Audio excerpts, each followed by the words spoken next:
वसुदेवसुतं देवं कंसचाणूरमर्दनं देवकी परमानन्दं कृष्णं वन्दे जगद्गुरुं प्रपन्नपारिजाताय स्तोत्रवेत्रैकपाणये ज्ञानमुद्राय कृष्णाय गीतामृतदुहे नमः। ब्रह्मानन्दं परमसुखदं केवलं ज्ञानमूर्तिं द्वन्द्वातीतं गगनसदृशं तत्त्वमस्यादिलक्ष्यम् एकं नित्यं विमलमचलं सर्वदी साक्षिभूतं भावातीतं त्रिगुणरहितं सद्गुरुं तन्नमामि। गोपाल कृष्ण भगवान की जय, सद्गुरुनाथ महाराज की जय।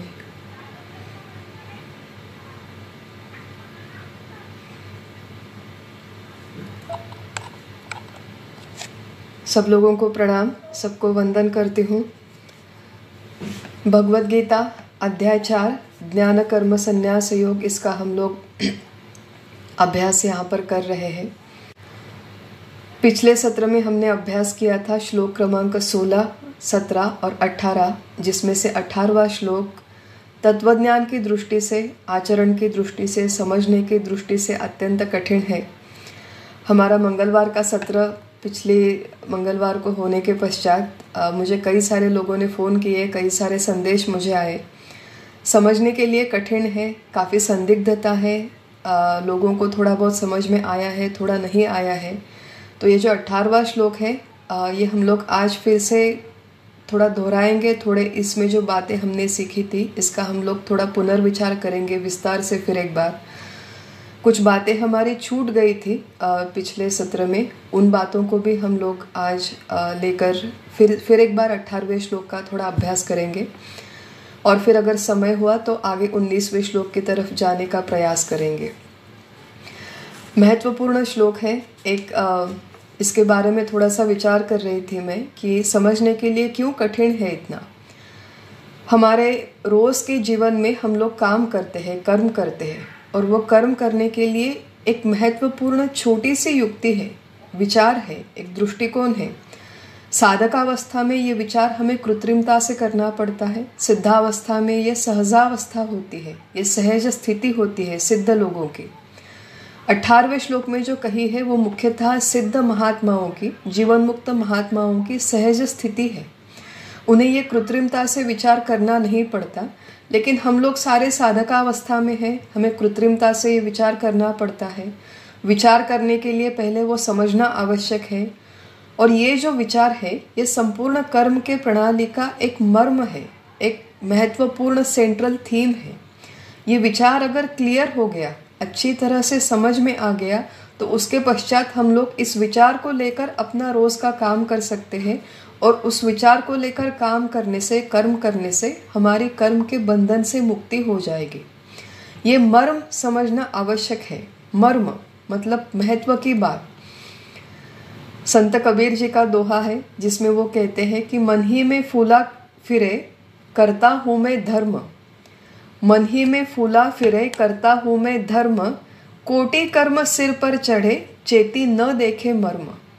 मन ही मन में इस मनुष्य को लगता है कि मैं बहुत अच्छे काम कर रहा हूँ, सत्कर्म कर रहा हूँ, लोगों की मदद करता हूँ, किसी जाकर बड़े समाज की संस्था में योगदान देता हूँ, धर्म कार्य है, पूजा पाठ है, अच्छी बात है। मन ही में फूला फिरे, अभिमान होता है कि मैं इतने अच्छे काम करता हूँ, लेकिन इसे कोट्यावधि अच्छे काम करने से भी ये सारे कर्म अपने सिर पर चढ़ जाते हैं। चेती न देखे मर्म। अगर तुमने उस कर्म के पीछे जो मर्म है, जो महत्व की बात है, वो अगर नहीं समझी, तो ये सारे के सारे कर्म आकर हमारे सर पर चढ़ते हैं। इन्हीं अच्छे कामों का, धार्मिक कर्मों का, सत्कर्मों का हमारे ऊपर बंधन हो जाता है। तो मर्म की बात, महत्वपूर्ण बात समझना आवश्यक है। केवल आध्यात्मिक, हमारे रोज़ के जीवन में देख लेते हैं। रोज़ के जीवन में ऐसे उदाहरण है कि बहुत कोई बड़ा काम होता है, वो सारा काम हम लोग अच्छा करते हैं, लेकिन एक पते की, महत्व की छोटी सी बात भूल जाते हैं। वो बात अगर समझ में नहीं आई तो इतने बड़े काम पर पानी फेरता है। खाना बनाने के लिए मान लीजिए कि बहुत बड़े घर में दावत है, बहुत सारे लोग आने वाले हैं, सुंदर सा खाना बनाया, बहुत सारी सब्जियां बनाई, दाल बनाई, मिठाई बनाई, सारा खाना बहुत अच्छा बना है, मसाले अच्छे हैं, तेल अच्छा है, स्वाद अच्छा है, मिठाई है, खटास है, सब कुछ अच्छा है। केवल नमक की मात्रा में गड़बड़ हो गई, ज़रा सा नमक कम हो गया, ज़रा सा नमक ज़्यादा हो गया, तो एक छोटे से नमक की मात्रा के बिगड़ने से सारा का सारा खाना मानो उसका सत्यानाश हो जाता है। बाकी सब कुछ अच्छा होने से क्या उपयोग है, नमक तो आप ठीक से डाल नहीं पाए। तो नमक का उपयोग सही मात्रा में करना ये संपूर्ण हमारे पाक शास्त्र का, संपूर्ण हमारे कुकिंग का एक मर्म है, महत्व की बात है। बिल्कुल उसी तरह हम लोग दिन में 50 काम करें, किसी भी क्षेत्र में करें, कितना भी बड़ा काम हो चाहे सामान्य काम हो, लेकिन उसके लिए ये दृष्टिकोण, ये वैचारिक दृष्टिकोण विकसित होना आवश्यक है। और वैचारिक दृष्टिकोण ये है कि कोई भी काम करते समय उसका कर्तृत्व का अभिमान बिना उठाए वो काम करना आवश्यक है। कर्तृत्व का अभिमान ये एक महत्वपूर्ण संकल्पना है। दिन प्रतिदिन के जीवन में काम तो हमें ही करने पड़ते हैं। हम लोग चाहे साधकावस्था में हो, चाहे सिद्धावस्था में हो, चाहे कोई जीवन मुक्त व्यक्ति हो, उसे भी अपने रोज के काम अपने आप ही करने पड़ते हैं। लेकिन जीवन मुक्त व्यक्ति में और बद्ध व्यक्ति में फर्क क्या है कि जीवन मुक्त मनुष्य, सिद्ध व्यक्ति अपने आप को उन कर्मों का कर्ता नहीं मानता, कर्तृत्व का अभिमान नहीं उठाता। हम जैसे सामान्य लोग छोटे बड़े सारे कामों का अभिमान उठाते हैं, कर्तृत्व का अभिमान उठाते हैं। एग्जैक्टली इसका अर्थ क्या है, कर्तृत्व के अभिमान का अर्थ क्या है? काम करते समय जब हमारे मन में विचार आते हैं, मैंने किया इसलिए ये काम हुआ, मैंने किया इसलिए ये काम अच्छा हुआ, मतलब बाकी लोग भी बनाते हैं खाना, लेकिन मैंने बनाया इसलिए ये काम अच्छा हुआ, इसलिए ये खाना अच्छा हुआ। अगर मैं नहीं होती तो ये काम नहीं होता, मेरे सिवा ये काम करने वाला यहाँ पर और कोई नहीं है। अगर मैं नहीं होंगी तो यहाँ पे ये सारा का सारा ठप हो जाएगा, सारा का सारा बंद पड़ जाएगा, कोई यहाँ पे काम नहीं होता मेरे अब्सेंस में। ये जो सारे विचार है ये कर्तृत्व के अभिमान के लक्षण है। मैंने किया इसलिए हुआ, मैं नहीं होती तो ये काम नहीं होता, मैं नहीं होती तो ये काम अच्छा नहीं होता। इस तरह के विचार हमारे मन में जो आते हैं वो कर्तृत्व के अभिमान के लक्षण हैं।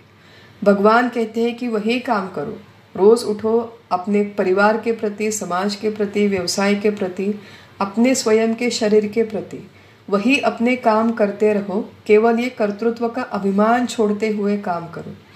और ये कर्तृत्व का अभिमान छोड़ने के लिए कुछ आध्यात्मिक विचारों का फाउंडेशन होना आवश्यक है। वो फाउंडेशन क्या है वो इन 3 श्लोकों में भगवान हमें बताते हैं। 16 और 17 में केवल एक बैकग्राउंड सेटिंग हुआ है। भगवान कहते हैं कि कर्म क्या है, अकर्म क्या है और विकर्म क्या है, इन तीनों संकल्पनाओं को अच्छी तरह से समझ लो। हमारे आसान भाषा में इन शब्दों के अर्थ है। कर्म शब्द का अर्थ कोई भी कृति जिसका मनुष्य को बंधन होता है। मुख्यतः मनुष्य जन्म में शरीर के माध्यम से जानबूझकर, सोच समझकर जितने भी काम हम लोग करते हैं, फलाशा रखकर जितने काम करते हैं, उन सारे कृतियों को कर्म ऐसे कहते हैं क्योंकि उनका हमें बंधन होता है। विकर्म माने विपरीत कर्म, निषिद्ध कर्म, शास्त्रों ने जिसे प्रोहिबिटेड एक्शंस कहा है। हिंसाचार करना, मद्यपान करना वगैरह, बहुत बड़ी लिस्ट है। विकर्म का विचार इन श्लोकों में ज़्यादा भगवान ने नहीं किया है, टीकाकारों ने भी नहीं किया है, इसलिए हम लोग विकर्म के बारे में यहाँ पर नहीं सोचेंगे। मुख्यतः 2 शब्द हैं, कर्म, विकर्म, और तीसरा शब्द है अकर्म। अकर्म का सामान्य अर्थ है कर्म का पूरी तरह से त्याग, कोई काम न करना, निष्क्रिय निठल्ले की तरह बैठे रहना, बिल्कुल स्थिर निश्चल बैठे रहना, काम न करना, इसे कहते हैं अकर्म। तो यहाँ पर हम लोग जो विचार कर रहे हैं वो मुख्यतः 2 शब्दों का विचार है। एक है कर्म, दूसरा है अकर्म। ये सारी बातें हमने पिछले सत्र में देखी है, थोड़ी बहुत हम लोग दोहराने वाले हैं क्योंकि बहुत सारे लोगों को इन संकल्पनाओं में अभी भी संदिग्धता है, तो उनका उत्तर देने का आज हम लोग फिर एक बार प्रयास करते हैं। 16 से 18वें श्लोक में भगवान ने कर्म और अकर्म इनके बारे में चर्चा की है और मुख्यतः 2 संकल्पनाओं पर प्रकाश डाला है। एक संकल्पना है बुद्धिमान व्यक्ति, पारमार्थिक दृष्टि से बुद्धिमान व्यक्ति, आत्मज्ञानी व्यक्ति, जो अपना दिन प्रतिदिन का व्यवहार किस तरह से करता है, किस दृष्टिकोण से करता है, किस स्थिति में करता है। इतने बड़े बड़े काम इन महात्माओं ने किए हैं। हमारा पूरा जो इतिहास है, हम लोग अगर थोड़े बहुत जाके चरित्र पढ़ ले इन महात्माओं के, तो बहुत बड़ा कार्य इन लोगों ने किया है। लेकिन ये काम करने से पहले, काम करते समय और काम करने के पश्चात उनके मन में कोई भी अस्वस्थता नहीं, कोई बेचैनी नहीं, कोई अशांति नहीं, अत्यंत शांति समाधान के साथ बहुत बड़ा बड़ा काम समाज में रहते हुए इन महात्माओं ने किया है। तो किस दृष्टिकोण से इन्होंने काम किया, किस स्थिति में, किस वैचारिक स्थिति में रहकर, किस अनुसंधान में रहकर इन महात्माओं ने काम किया, उन महात्माओं का दृष्टिकोण, उनकी सहज स्थिति यहाँ पर 18वें श्लोक में भगवान कहते हैं। और सामान्य मनुष्यों के लिए उनके मन में हमेशा एक संदिग्धता रहती है। जब मेरे सामने 2 काम आते हैं तो मैं ये काम करूं या वो काम करूं। दोनों काम अच्छे हैं, दोनों काम आवश्यक है। उदाहरण हमने देखा था कि अगर व्यवसाय से मान लीजिए मैं डॉक्टर हूँ, मुझे जाकर पेशेंट को ट्रीट करना है और घर में मेरा बेटा बीमार है, तो मैं घर के अपने बेटे की देखभाल करूं या फिर हॉस्पिटल में जाके पेशेंट को देखूं। कौन सा काम मैं चूज करूं एट एनी गिवन मोमेंट, और किस तरह वो मैं काम एग्जीक्यूट करूं कि मेरे मन में उस काम की चुभन ना रहे। तो सामान्य मनुष्यों को एक वैचारिक दृष्टिकोण देने के लिए, जिस वैचारिक दृष्टि का उपयोग करके अगर आप और मैं हम काम करना सीख जाए, तो हमारे मन में क्लैरिटी आ जाएगी, स्पष्टता होगी, विचारों की स्पष्टता होगी, मन में संदिग्धता कम हो जाएगी। और इस क्लैरिटी के साथ, स्पष्टता के साथ काम करने से हमारे मन में जो अस्वस्थता, बेचैनी है, वो धीरे धीरे कम होगी। तो साधकावस्था में ये जो सारे विचार हैं, ये कृत्रिम पद्धति से करने पड़ते हैं। सिद्ध व्यक्तियों के लिए ये जो 18वें श्लोक में विचार दिया है, वो उनकी सहज स्थिति है। उन्हें ये विचार कृत्रिमता से नहीं करना पड़ता। 16वें 17वें श्लोक में भगवान ने एक और बात कही है कि गहना कर्मणो गति ही, कर्म की ये जो संपूर्ण प्रणाली है, इसकी गति अत्यंत गहन है। कवयोप्यत्र मोहितः, बड़े बड़े भले भले विद्वान भी यहाँ पर चक्कर खा जाते हैं, क्योंकि कौन सा काम करने से मनुष्य को बंधन होता है, कौन सा काम सत्कर्म है, कौन सा दुष्कर्म है,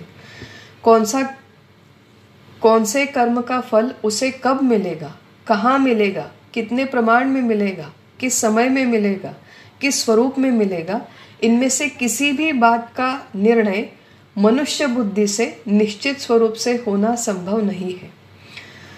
तो कर्म की प्रणाली, कर्म की गति इसलिए गहन है। हम लोग समाज में ये विषमता आए दिन देखते हैं। कोई व्यक्ति है, मान लीजिए, जो अपने स्वास्थ्य का बहुत अच्छी तरह से ख्याल रखती है, युक्ताहार विहारस्य, बहुत सारे डाइटिंग किए, सुबह उठ के बादाम खाए, पानी में भिगोए हुए बादाम खाए, च्यवनप्राश खाया, एक्सरसाइज की, योगा किया, प्राणायाम किया, बिल्कुल वजन भी कंट्रोल में है, एक्सरसाइज कर रहा है, सब कुछ एकदम, नींद 6 घंटे रात में ठीक से हो रही है, स्ट्रेस नहीं है, बिल्कुल आइडियल लाइफस्टाइल है।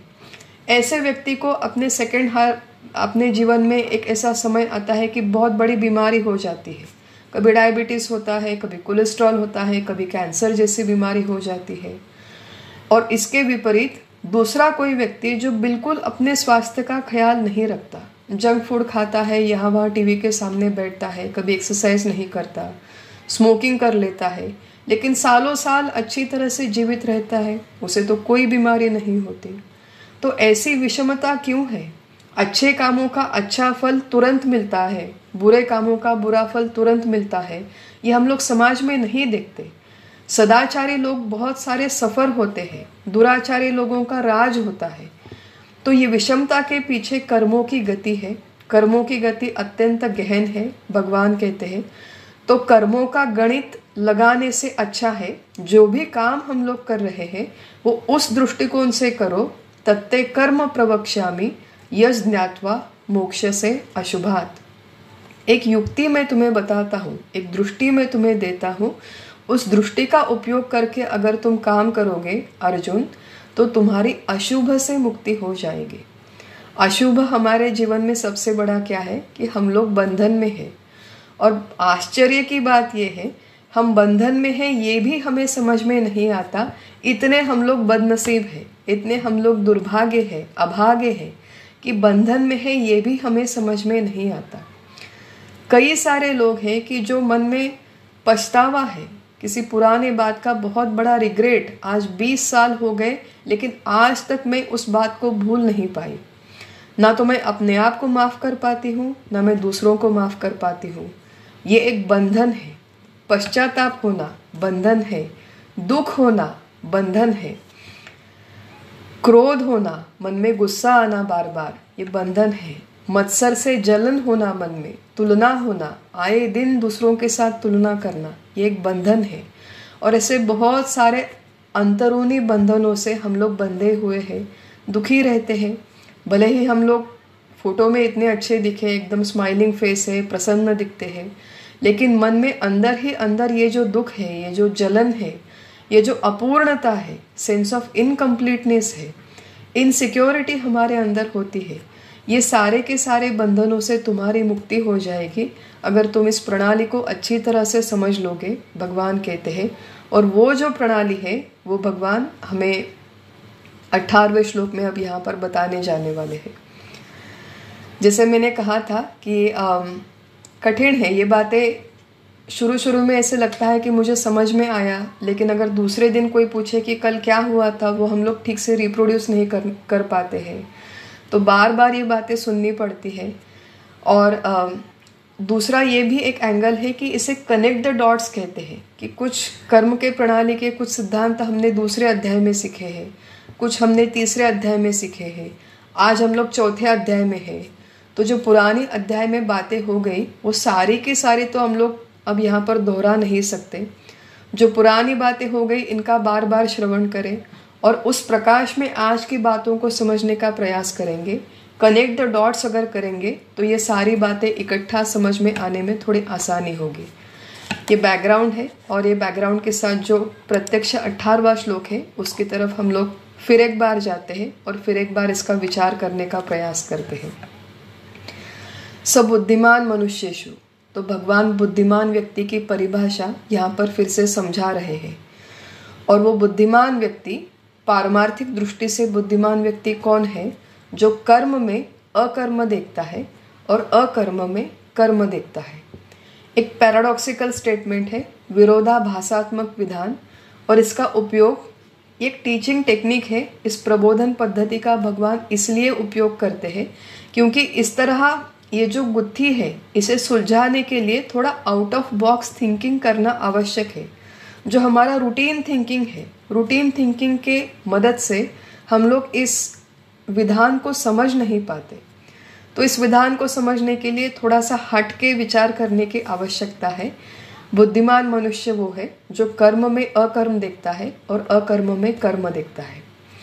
प्रत्यक्ष इस विधान को समझने से पहले हमने एक कर्म की प्रणाली के कुछ मूलभूत पिलर्स है, मूलभूत फंडामेंटल बातें हैं। एक इक्वेशन की तरह हम लोग इसे याद रखने का प्रयास करें।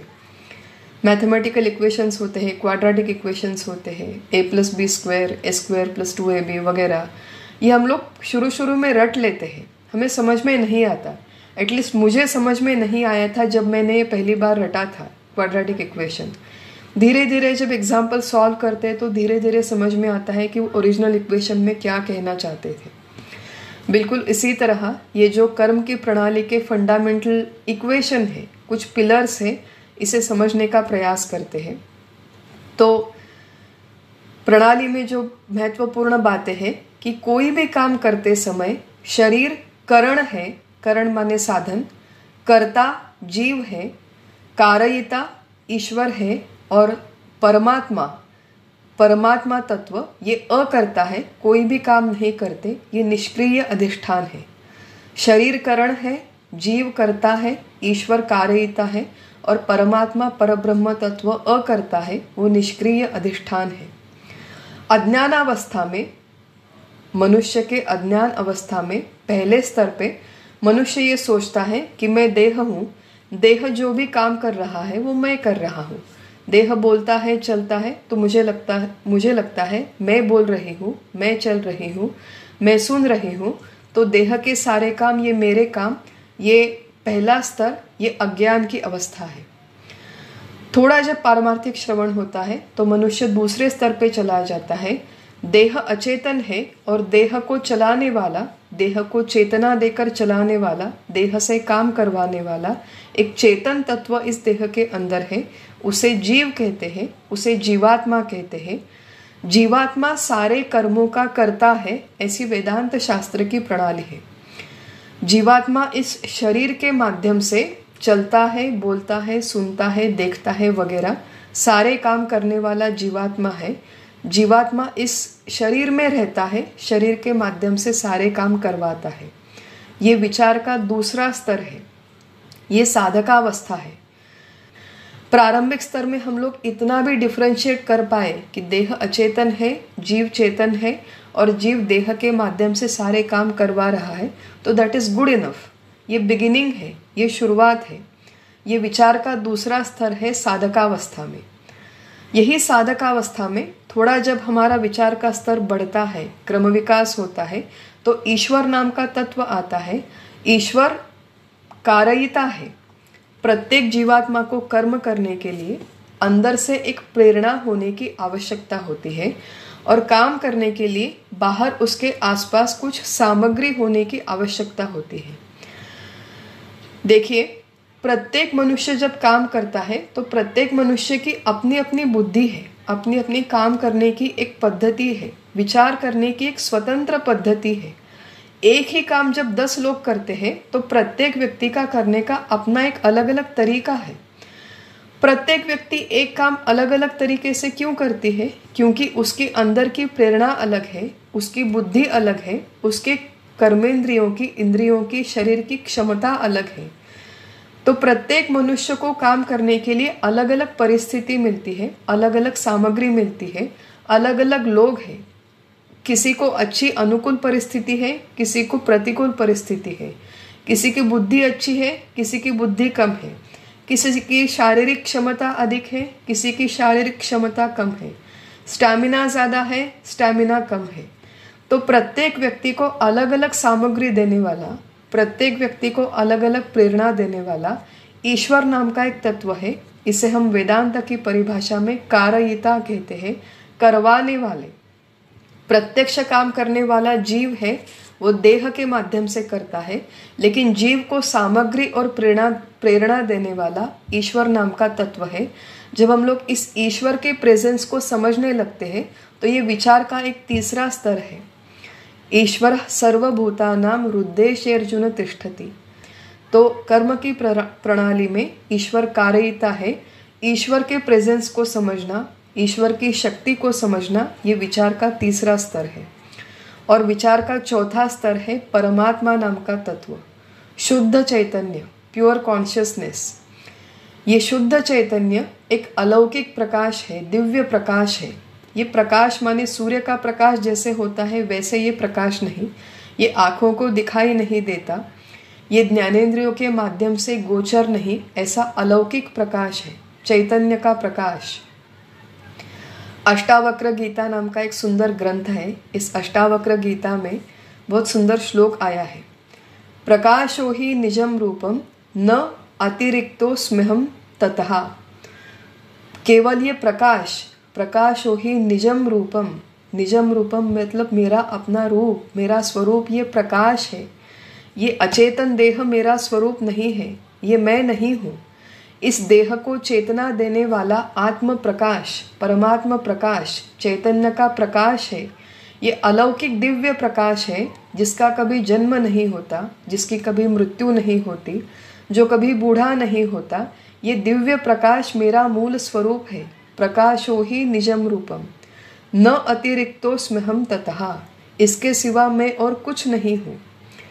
ये अष्टावक्र गीता की एक प्रणाली है, बहुत उच्चतम विचार सरणी है। आज हम लोग हमारे श्लोक के कॉन्टेक्स्ट में केवल विचार कर रहे हैं कि इस चैतन्य का अधिष्ठान है, इस चैतन्य का बैकग्राउंड है, इस चैतन्य का आधार है।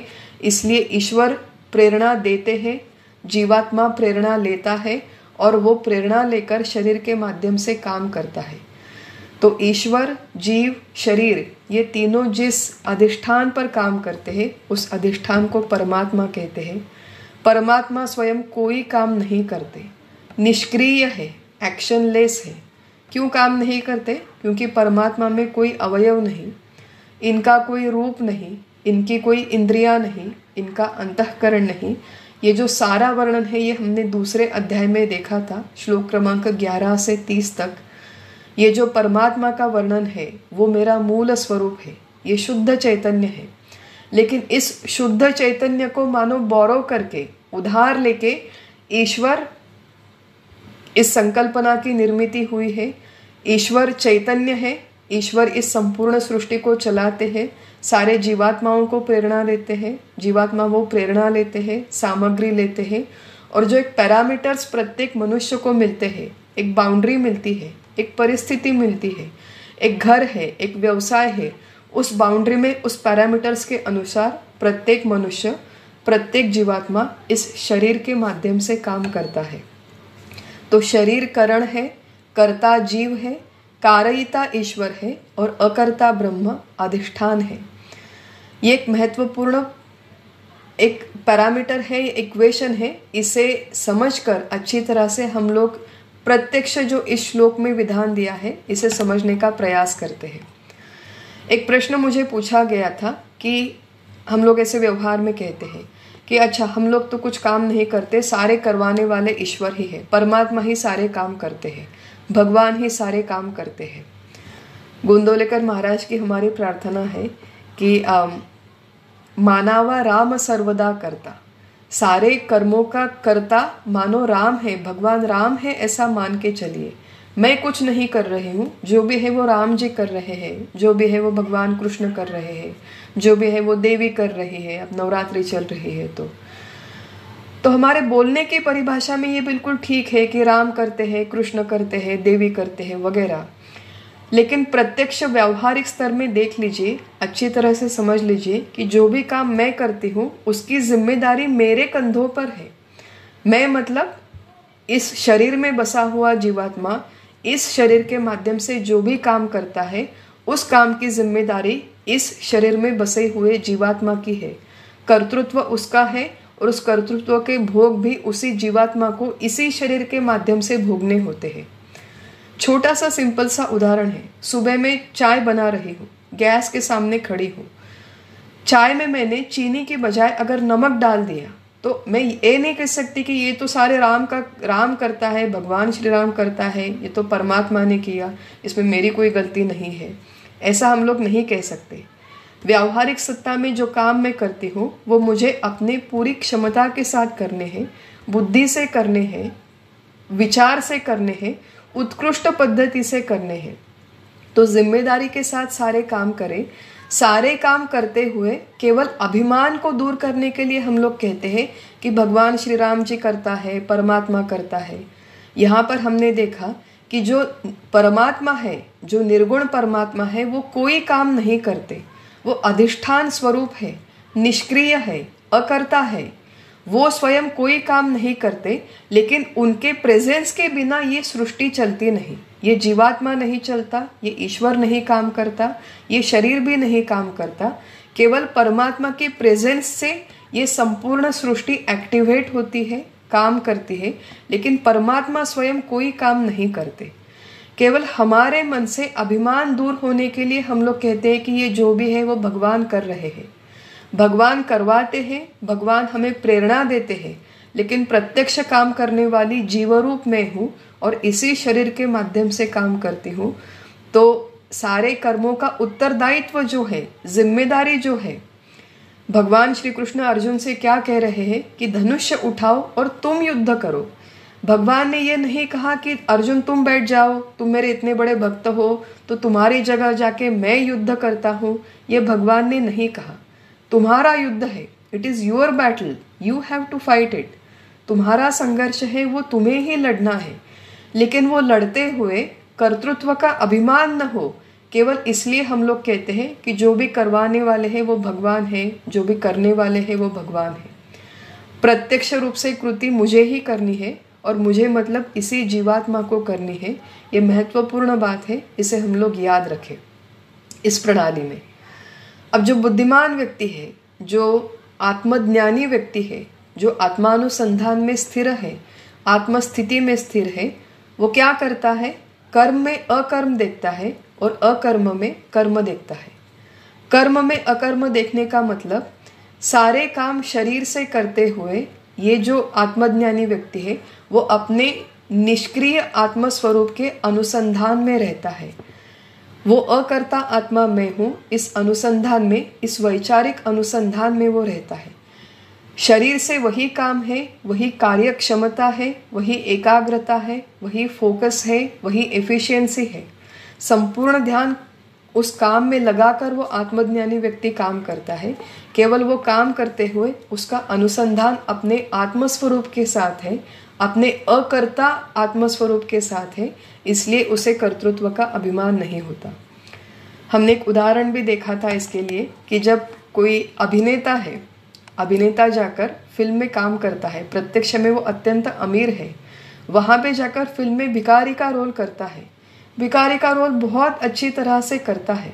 4-5 घंटे, 4-5 दिन, 4-5 महीने वहाँ पर सेट पे जाकर रोज फटे कपड़े पहनता है, भीख मांगता है, लेकिन मन में उसके ये बात पक्की है कि मैं भिखारी नहीं हूँ, मैं अमीर हूँ, मेरे घर में सब कुछ, सारा वैभव है, सारे नौकर हैं, पैसा है, संपत्ति है, एवरीथिंग इज़ फाइन, लेकिन यहाँ पर केवल भूमिका मुझे भिखारी की करनी है।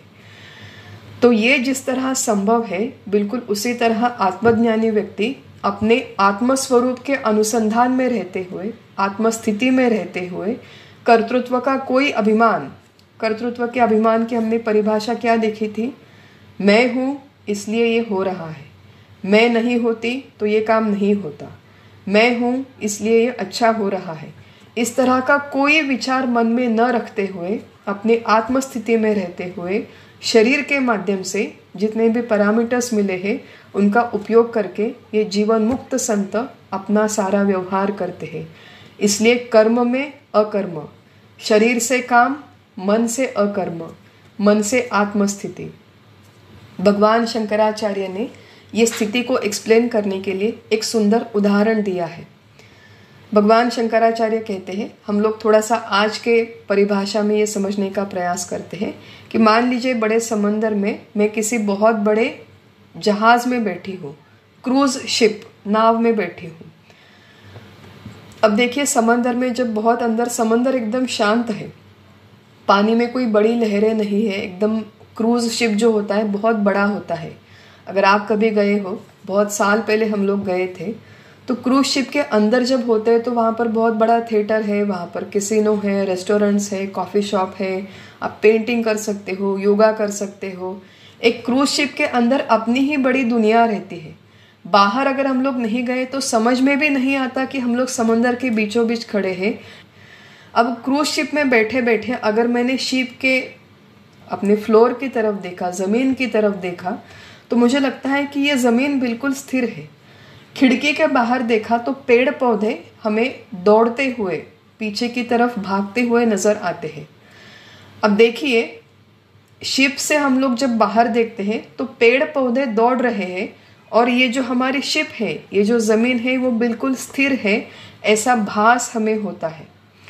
वास्तविक में पेड़ पौधे स्थिर हैं और ये जहाज़ दौड़ रहा है, लेकिन भ्रमवश मुझे लगता है कि पेड़ पौधे दौड़ रहे हैं और जहाज स्थिर है। लेकिन जो बुद्धिमान मनुष्य है, बुद्धिमान मनुष्य ये समझता है कि यहाँ पर पेड़ पौधे स्थिर हैं और जहाज दौड़ रहा है। तो क्या स्थिर है और क्या दौड़ रहा है, इसका विवेक बुद्धिमान मनुष्य अच्छी तरह से कर पाता है। बीचों बीच बहुत बड़ा काम क्यों ना वो कर रहा हो, उस काम करते समय उसे ये पता है कि ये जो सारी भागदौड़ है ये जीवात्मा कर रहा है, शरीर के माध्यम से कर रहा है, ईश्वर की योजना के, ईश्वर की प्रेरणा के अनुसार कर रहा है। लेकिन ये सारी भागदौड़ करते हुए मैं स्वयं अत्यंत निश्चल स्थिर परमात्मा हूँ, जिसमें कोई हलचल नहीं होती, कोई कृति नहीं होती, लेकिन इस परमात्मा के अधिष्ठान पर ये सारा व्यवहार हो रहा है, परमात्मा के अधिष्ठान पर ये सारी भागदौड़ हो रही है। तो बुद्धिमान व्यक्ति जानता है आत्मरूप मैं स्थिर हूँ और जीव रूप में शरीर के माध्यम से अस्थिर हूँ और ये सारे काम कर रहा हूँ। आत्मा स्थिर है, शरीर अस्थिर है, और इसके बीच में जो कड़ी है जीवात्मा, वो सारे काम करवाती है। आत्मज्ञानी व्यक्ति इस डिस्क्रिमिनेशन को अच्छी तरह से समझता है, इसलिए सारे काम करते हुए बीचों बीच वो अपने स्वरूप स्थिति में रहता है। स्वरूप स्थिति में रहने से उसे किसी भी काम का बंधन नहीं होता, किसी भी काम का अभिमान नहीं होता। मैं हूँ इसलिए ये दुनिया चल रही है, इस तरह के भ्रम में वो नहीं रहता। वो अपने आत्मस्थिति में संतुष्ट रहता है, शांत रहता है। स्वामी विवेकानंद जी हैं, उनके चरित्र में ये कथा आई थी। अभी जो हमारा वर्कशॉप हुआ वहाँ पर भी मैंने एक कथा कही थी शायद। विवेकानंद जी शिकागो में गए थे, फॉरेन में गए, बहुत बड़ा टूर करके वापस आए। जब गए तो उनका उतना बड़ा नाम नहीं था, लेकिन वापस आए तो वापस आने के बाद उन्हें बहुत प्रसिद्धि मिल चुकी थी। इतने बड़े लेक्चर्स दिए, इतने बड़े कॉन्फ्रेंस में जाके अपने भारत को रिप्रेजेंट किया। तो विवेकानंद जी की माता को लगने लगा कि मेरे बेटे ने इतना सब कुछ किया, मेरे बेटे ने इतना बड़ा धर्म कार्य किया। तो स्वामी जी जान गए और स्वामी जी अपनी माता से कहते हैं, एक थोड़ी सी मिट्टी अपने हाथ में उठाते हैं, अगर मेरे गुरुजी चाहे, अगर मेरे गुरुदेव चाहे तो मिट्टी के एक एक कण से एक विवेकानंद निर्माण करने की क्षमता मेरे गुरुदेव की है। ये जो भी किया वो मेरे गुरुदेव ने किया। अब देखिए, ये केवल एक दृष्टिकोण है। प्रत्यक्ष वहां पर जाकर बोलने का काम, वो सारे कष्ट, वो सारी मेहनत स्वयं विवेकानंद जी ने की थी, लेकिन वो करते समय उनका ये भाव नहीं था कि मैं था इसलिए ये काम हुआ। वो कहते हैं कि मेरे गुरुदेव की प्रेरणा से हुआ, और मेरे अगर गुरुदेव चाहते तो मेरे बजाय ऐसे हजारों विवेकानंद निर्माण करके भी वो भेज सकते हैं बाहर ये काम करने के लिए, हमारे धर्म का काम करने के लिए, हमारे संस्कृति का काम करने के लिए, देश कार्य करने के लिए।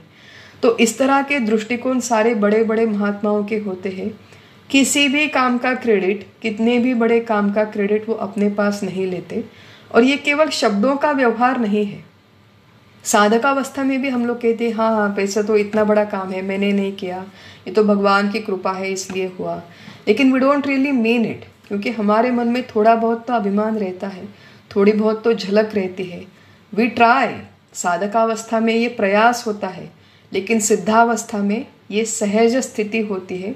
किसी भी काम का अभिमान अपने पास नहीं लेते। ये सारा परस्पर होने वाला व्यवहार है, जीवात्मा कर रहा है, शरीर के माध्यम से कर रहा है, ईश्वर भगवान करवा रहे हैं, और मैं आत्मस्थिति में स्थिर हूँ। तो कौन स्थिर है और कौन अस्थिर है, ये डिस्टिंक्शन बुद्धिमान मनुष्य के बुद्धि में अत्यंत क्लियर होता है। ये पहली बात श्लोक में समझने के लिए। अब जो दूसरी बात है ये थोड़ी सी ट्रिकी है। दूसरी बात है अकर्म में कर्म। अब देखिए, इस श्लोक के मूल इस पंक्ति में भगवान ने केवल बुद्धिमान मनुष्य की बात की है। इस संपूर्ण श्लोक में मूढ़ व्यक्ति का कहीं पर भी निर्देश नहीं है। मूढ़ व्यक्ति कैसे काम करता है, मूढ़ व्यक्ति कैसे विचार करता है, इसकी तरफ स्वयं भगवान श्री कृष्ण निर्देश नहीं करते। भगवान शंकराचार्य की जब हम लोग टीका पढ़ते हैं तो मूढ़ व्यक्ति का दृष्टिकोण समझ में आता है। मूढ़ व्यक्ति का दृष्टिकोण क्या है? मूढ़ व्यक्ति सोचता है कि काम करने से बंधन होते हैं, काम करने से उसके फल भुगतने पड़ते हैं, इससे तो अच्छी बात है कि मैं काम ही ना करूं, एक जगह पे शांति से बैठी रहूं। तो चलो अब मैं जाकर एक कोने में बैठ जाती हूँ, कोई मुझे काम नहीं करना है, कोई मुझे आवाज़ मत दो, अब मैं वहाँ पे बैठी हूँ, ध्यान कर रही हूँ, शांति से बैठी हूँ, शरीर से मेरी कोई हलचल नहीं है। तो बिल्कुल शरीर स्थिर हो गया, निश्चल हो गया, लेकिन मन ही मन में उसका अभिमान रूपी कर्म चालू है, 50 और विचार शुरू है। तो अभिमान क्या है कि मैं देह हूँ, मैं एक जगह पे बैठी हूँ, मैं बिल्कुल स्थिर हूँ। शरीर स्थिर है लेकिन मन से काम शुरू है। अकर्म, शरीर से अकर्म माने निष्क्रिय बैठा है और मन ही मन में 50 विचार कर रहा है, मन ही मन में 50 अभिमान है। तो शरीर से अकर्म और मन से कर्म, ये जो है ये मूढ़ व्यक्ति की एक दशा है। लेकिन बुद्धिमान व्यक्ति इस ढोंग को पहचानता है। भगवान ने कहा था कि इस तरह शरीर को, अपने इंद्रियों को बांध कर रखना और मन में 50 चीज़ों का विचार करते रहना, इसे मिथ्याचार कहते हैं, इसे ढोंग कहते हैं। तो जो बुद्धिमान व्यक्ति है, बुद्धिमान व्यक्ति ये अच्छी तरह से समझ जाता है।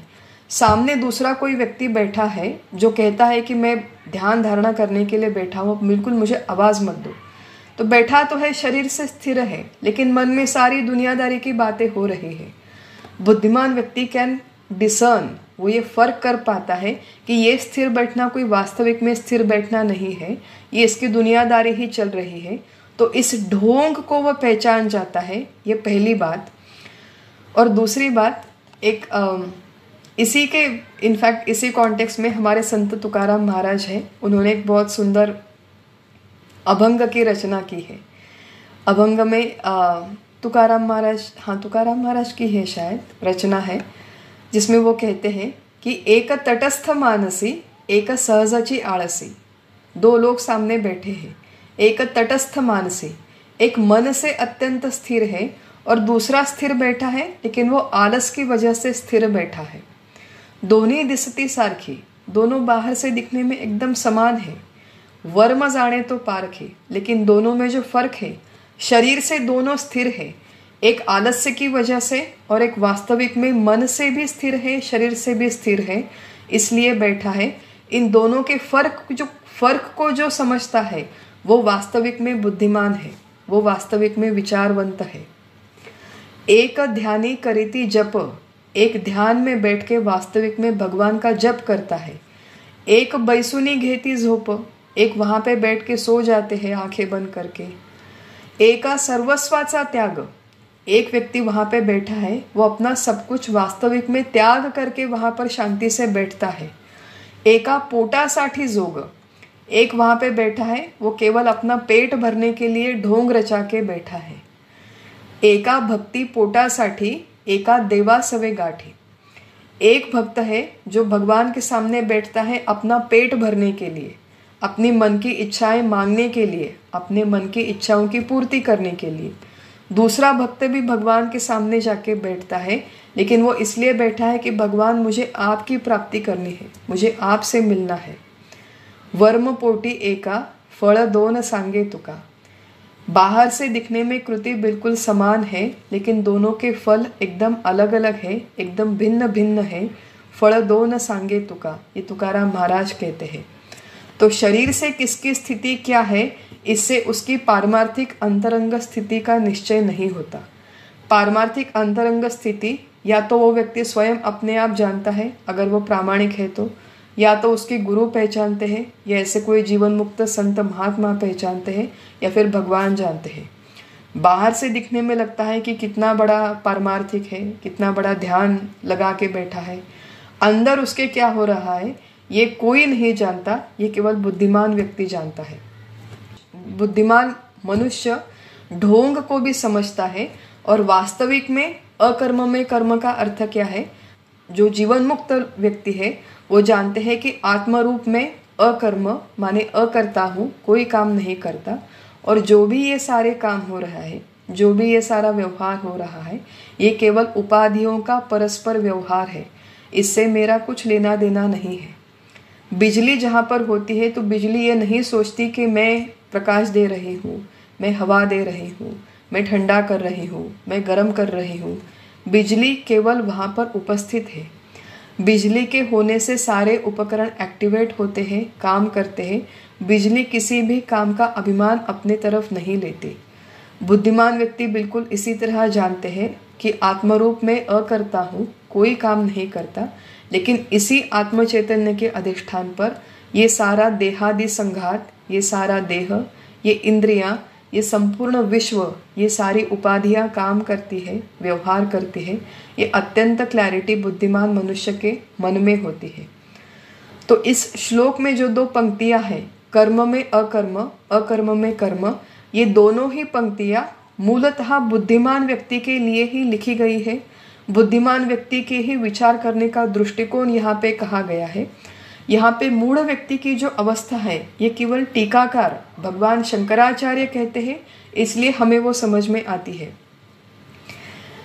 इसलिए देखिए, भगवत गीता का जब हम लोग अभ्यास करते हैं तो बार बार हमने देखा है, अनेक सारे फोरम्स में हमने देखा है कि ये अभ्यास स्वबुद्धि से ना करें। हमारे गुरुजी है वो हमेशा कहते हैं कि स्वबुद्धीच्या गाढवावर बसून परमार्थ करू नये, स्वबुद्धि के गधे पे बैठकर परमार्थ ना करें, इन ग्रंथों का अभ्यास न करें। अगर भगवान शंकराचार्य नहीं होते तो इस श्लोक का अर्थ हमें कौन समझाता, इस मूढ़ावस्था के बारे में हमें कौन बताता। भगवान श्री कृष्ण ने तो यहाँ पर केवल बुद्धिमान व्यक्ति के बारे में लिखा है, लेकिन जो राज की बात है, जो पते की बात है, वो हमारे लिए अनफोल्ड करने वाले भगवान शंकराचार्य है। उनकी टीका भी बहुत कॉम्प्लेक्स है, वो समझ में नहीं आती, तो उनकी टीका को भी सिंप्लीफाई करके बताने वाले अनेक टीकाकार बीच में हो गए, अनेक सद्गुरु है, ग्रंथ है।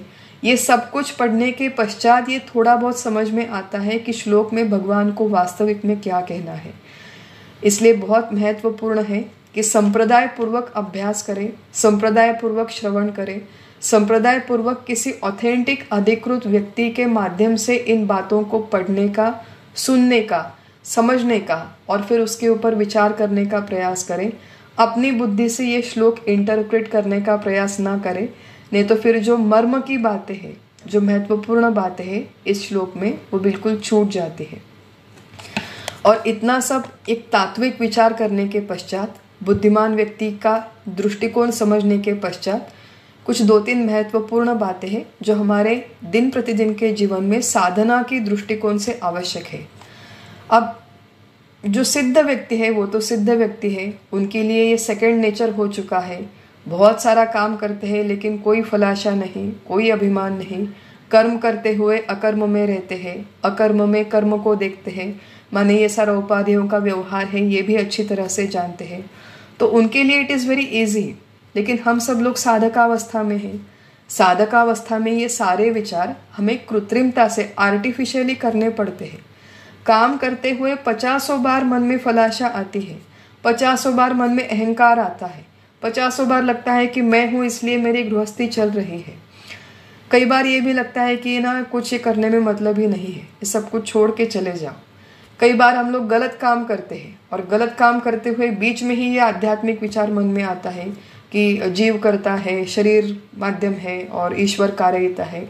तो बीच में ही मैं कहने लगती हूँ कि मान लीजिए मैंने बहुत गुस्सा किया, मान लीजिए मैंने किसी का अपमान किया, मान लीजिए मैंने किसी का नुकसान किया, किसी का बहुत दिल दुखाया मैंने, तो इतनी सब समस्याएं कठिन निर्माण करने के पश्चात, इतने सब प्रॉब्लम्स करने के पश्चात मैं कहती हूँ अच्छा वो जो है ना, वो गुस्सा जो है वो मैंने नहीं किया, वो तो इस जीवात्मा ने किया, इस शरीर के माध्यम से किया, मैं तो अकर्ता आत्मा हूँ, मैंने कुछ नहीं किया। तो एक जगह मैं दुष्कृत्य करूँगी, दुष्कर्म करूँगी और दूसरी जगह मैं करूँगी कि इन दुष्कर्मों की जिम्मेदारी मेरी नहीं है, ऐसा नहीं चलेगा। इस सिस्टम को एक्सप्लॉइट करने के लिए ये सिस्टम नहीं बनी है। इसका स्पिरिट अगर हम लोग अच्छी तरह से नहीं समझेंगे तो व्यवहार में इसका बहुत दुरुपयोग होने की संभावना है। बहुत बार मैंने ये उदाहरण यहाँ पे दिया है कि मान लीजिए कोई सीरियल किलर है, व्यक्ति जाकर लोगों के खून करता है, खून खराबा करता है, जाकर 4 लोगों को मारेगा, फिर कहेगा कि मैं तो ये तो सारा काम जीवात्मा ने किया है, शरीर के माध्यम से किया है, मैं तो अकर्ता का आत्मा हूँ, न हन्यते हन्य माने शरीरे, ना मैं कोई काम करता हूँ, ना मैं कोई काम करवाता हूँ। तो इस तरह एक्सप्लॉइट करने के लिए सिस्टम नहीं बनी है। देखिए, इस अभ्यास में हमेशा 2 सत्ताएं हैं, एक है व्यावहारिक सत्ता, एक है पारमार्थिक सत्ता। व्यावहारिक सत्ता वो होती है कि जो शरीर के माध्यम से काम करते हुए हमें ध्यान में रखने की आवश्यकता है। ये शरीर मुझे मिला है, ये जीवात्मा जीव रूप में इस शरीर के माध्यम से काम कर रही हूँ। व्यावहारिक सत्ता में जो भी काम इस शरीर के माध्यम से होते हैं उनकी सारी जिम्मेदारी मेरी है, माने जीव रूप मेरी है।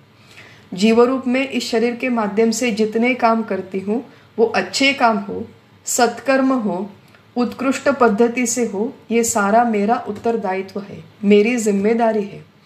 लेकिन व्यावहारिक सत्ता में ये सारे काम करते हुए पारमार्थिक सत्ता माने हमारे मन से हम लोग ये विचार कर सकते हैं कि ये सारे काम केवल शरीर के माध्यम से हो रहे हैं, लेकिन मैं अकर्ता आत्मा हूँ। आत्मा के अधिष्ठान पर, आत्मा के चैतन्य में, उस चैतन्य के कारण ये सारा व्यवहार हो रहा है। पारमार्थिक सत्ता ये अंदर की सत्ता है, एक वैचारिक दृष्टिकोण है, वैचारिक स्थिति है। और व्यावहारिक सत्ता शरीर का सारा कारोबार है जो हमारे दिन प्रतिदिन के जीवन में होता है। व्यावहारिक पारमार्थिक सत्ता को कभी मिक्सअप ना करें। देखिए, पारमार्थिक सत्ता में सारे दुर्जन लोग भी परमात्मा स्वरूप है, सज्जन लोग भी परमात्मा स्वरूप है। अब द्रौपदी जो है, द्रौपदी ये कह सकती थी कि मैं भी परमात्मा स्वरूप हूँ, पांडव भी परमात्मा स्वरूप है, कौरव भी परमात्मा स्वरूप है। तो द्रौपदी पांडवों के पास रही या कौरवों के पास रही, उससे क्या फर्क पड़ता है? ये जो है, इसे कहते हैं हमारे परमार्थ के सिस्टम को अब्यूज करना। व्यावहारिक सत्ता में सज्जन सज्जन है, दुर्जन दुर्जन है। दुर्जनों को व्यावहारिक सत्ता में शासन करना आवश्यक है, दुर्जनों के साथ बुरा व्यवहार करना आवश्यक है, सज्जनों के साथ अच्छा व्यवहार करना आवश्यक है। तो व्यावहारिक सत्ता में व्यवहार के नियमों के अनुसार ही सारे काम होते रहे। सिनेमा में देखिए कि जब अभिनेता जाकर भूमिकाएं निभाता है तो उसके अलग अलग रोल होते हैं, भूमिका के अनुसार वो अभिनय करता है। राजा होता है तो राजा के अनुसार अभिनय, भिखारी होता है तो भिखारी के अनुसार अभिनय, कभी बिजनेसमैन है, कभी बड़ा डॉक्टर है, कभी कोई पिताजी है, कभी कोई दादाजी है, कभी कोई छोटा बच्चा है, कभी भाई है, कभी अलग अलग रोल है। तो जो भूमिका है उसके अनुसार उसे अभिनय करना पड़ता है। राजा की भूमिका में अगर वो भिखारी जैसा काम करे या फिर भिखारी की भूमिका में अगर वो राजा जैसा व्यवहार करे तो वो बिल्कुल विपरीत होगा। बिल्कुल उसी तरह व्यावहारिक सत्ता में जो रोल मुझे मिला है, जो भूमिका मुझे मिली है, उसी के अनुसार ये रोल प्ले करना आवश्यक है। कभी मैं माता होती हूँ, कभी मैं डॉक्टर होती हूँ, कभी मैं शिक्षक हूँ, कभी मैं न्यायाधीश हूँ। तो जो मुझे भूमिका मिली है उसके अनुसार I have to choose my duty, do it to the best of my ability. कभी ये हो सकता है कि न्यायाधीश की भूमिका में मुझे ये आवश्यक है कि जो गुनहगार है उसे दंड सुनाया जाए, उसे फांसी दी जाए। न्यायाधीश की भूमिका से अगर मैं किसी गुनहगार को फांसी देती हूँ तो वो खून नहीं होता और उस हत्या का मुझे पाप नहीं लगता। लेकिन उसी व्यक्ति की जाकर मैंने अपने व्यक्तिगत स्वार्थ के लिए हत्या की तो वो हत्या बन जाती है और उसका मुझे पाप लगता है। न्यायाधीश की भूमिका से फांसी देने से पाप नहीं लगता, लेकिन वैयक्तिक स्वार्थ के लिए मारने से पाप लगता है। यही यहाँ पर महत्वपूर्ण बात है। तो जब मैं माता की भूमिका में हूँ तो मुझे मेरे बेटे को डांटना पड़ेगा। मैं जब शिक्षक की भूमिका में हूँ तो मुझे मेरे विद्यार्थियों को डांटना पड़ेगा। मैं घर गृहस्थी चलाने वाली एक महिला हूँ। मान लीजिए कोई एक गुंडा है, कोई एक ऐसे ही अजनबी व्यक्ति है जो मेरे घर में आकर बैठ गया, उसने मेरे घर पर एनक्रोच कर लिया, तो मैं ये नहीं कह सकती कि पारमार्थिक वो भी, आप भी परमात्मा हो, मैं भी परमात्मा हूँ, इस घर में कोई भी रहे तो काम चल जाएगा। ऐसी बात नहीं है। ये घर व्यावहारिक सत्ता में मैं मालिक हूँ, मुझे ये घर को संभालना है, मैं इस परिवार का एक सदस्य हूँ, इस परिवार को मुझे संभालना है, मुझे रोज़ नौकरी पे जाना है, मुझे पैसे कमाने हैं और उसके लिए जो भी आवश्यक काम है वो सारे के सारे काम, वो रोल प्ले, वो भूमिका मुझे निभानी है। लेकिन चाहे मैं माता की भूमिका में हूँ, चाहे मैं शिक्षक की भूमिका में हूँ, चाहे मैं डॉक्टर की भूमिका में हूँ, मैं हूँ इसलिए ये सब हो रहा है। मैं नहीं होती तो ये नहीं होता। ये कर्तृत्व का अभिमान दूर रखते हुए ये सारा का सारा व्यवहार होना संभव है। और ये व्यवहार संभव होने के लिए अकर्ता आत्मा मैं हूँ, इस चैतन्य स्वरूप आत्मा के अधिष्ठान पर यह सारा व्यवहार हो रहा है। ये प्रणाली, कर्म की प्रणाली हमारे मन में, हमारे विचार में अत्यंत दृढ़ता से फिक्स हो। जैसे मैंने कहा शुरू में ये विचार हमें आर्टिफिशियली करना पड़ता है, सिद्धावस्था में ये सहजावस्था हो जाती है, उन्हें इस तरह आर्टिफिशियली विचार नहीं करने पड़ते। तो महत्वपूर्ण बात है कि पारमार्थिक सत्ता, व्यावहारिक सत्ता, इसमें अंतर करना सीखें। पारमार्थिक सत्ता में मैं अकर्ता हूँ, लेकिन व्यावहारिक सत्ता में इन सारी बातों का कर्तृत्व जीवरूप मैं की तरफ है। इन सारे कर्मों का भोक्तृत्व भी जीवरूप मैं को जाता है।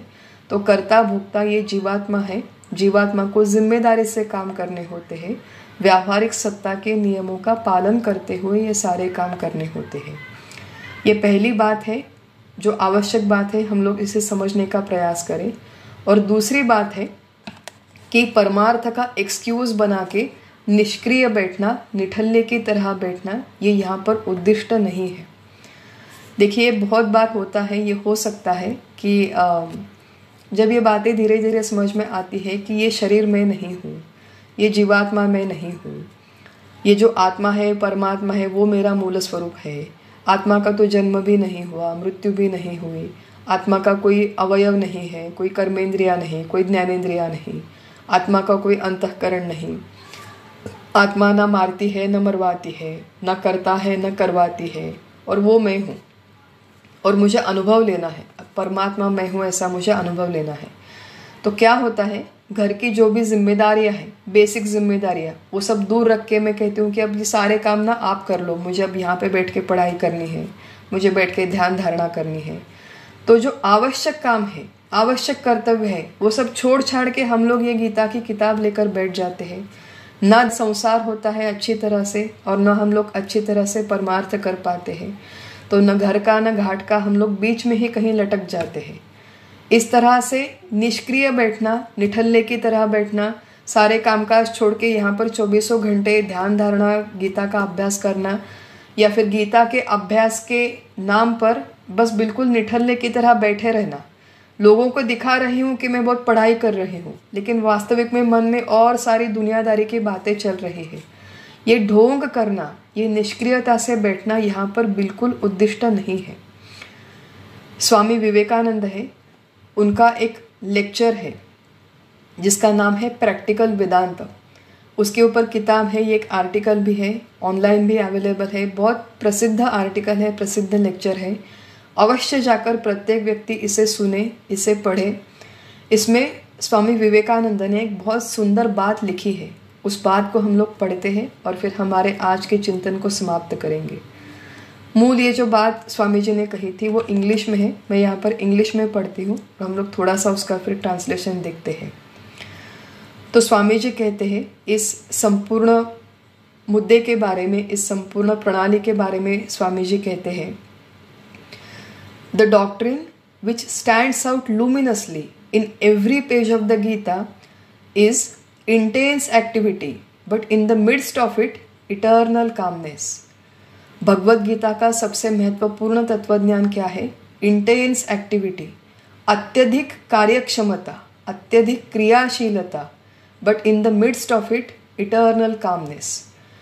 उसके अंदर, उसके बीच परिपूर्ण शांति। तो बाहर आत्यंतिक कार्यक्षम है लेकिन अंदर परिपूर्ण शांति है। ये गीता का प्रमुख संदेश है। This is the secret of work, ये काम का रहस्य है। To attain which is the goal of Vedanta. बाहर से अत्यंत कार्यक्षम, अंदर से परिपूर्ण शांति, ये स्थिति को अचीव करना, यही वेदांत का उद्दिष्ट है। आगे स्वामी जी कहते हैं, inactivity as we understand it in the sense of passivity certainly cannot be the goal. Were it so, then the walls around us would be the most intelligent, they are inactive. तो हमारे आजू बाजू की दीवारें वो भी निष्क्रिय बैठी है, वो भी बुद्धिमान कहलाई जाती।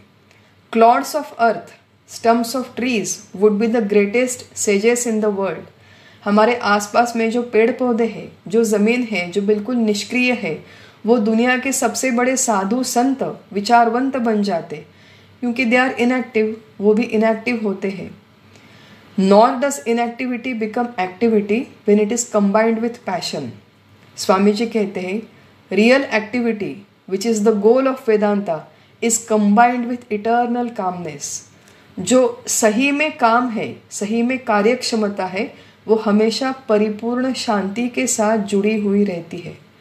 The calmness which cannot be ruffled, वो शांति जिसमें कभी बेचैनी नहीं होती, जिसमें कभी अस्वस्थता नहीं होती।